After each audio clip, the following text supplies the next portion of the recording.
I'll never forget being at recruit training when 9/11 occurred.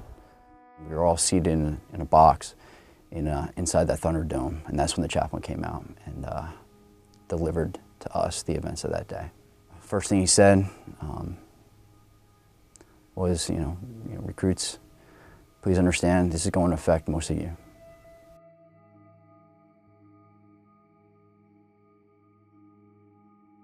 I was a recruit at MCRD San Diego. Our drill instructor told us to circle it up around him, and he took his cover off and started talking to us in his regular voice. It was very ironic because we got to the squad bay and everybody got online, did what we typically do, and one of the drill instructors came out, calm, cool, collected, nothing that we've seen like that in the past 2 months of recruit training.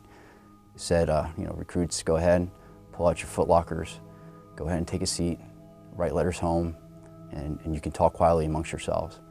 I remember looking around at the platoon and everyone was kind of looking around at each other, trying to figure out what was about to come next.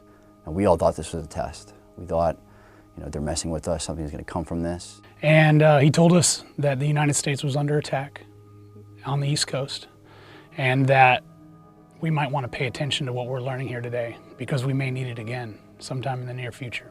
You could almost feel the breath taken out of the circle. We got no other information other than that. Later on that evening, our company commander brought us all in and showed us video clippings on VHS tapes. And that a plane has crashed into the World Trade Center. We don't know anything more than that. We don't know if it was... As he was delivering what happened that day, you could hear the sobs and some outright crying from some of the recruits. And when he asked, who here has those family members that might work in those areas, I was taken aback by how many recruits actually raised their hand, including my own. Our path that we had initially joined was going to be very different. When I joined, it was peacetime, and then all of a sudden, now we're in wartime.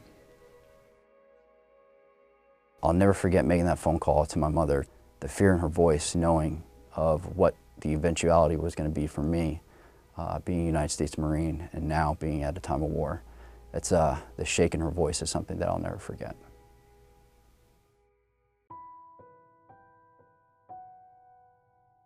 One of the first things I did upon arrival back home was go to this little place that I like to go as a kid, and it's called Eagle Rock Reservation. I'll never forget driving up there and walking out to the pavilion that oversees the New York City skyline.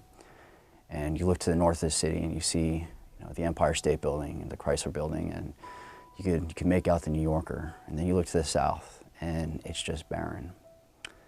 Just seeing the gravity of the situation that happened, that those two dominating towers with all those innocent lives that fell, it took me aback. And as the sun set behind me, I remember looking at the city, and as those searchlights went on and seeing them just light up the sky, it sold me that I would be in this for the duration, as long as that the Marine Corps would have me, that I was in this until the end.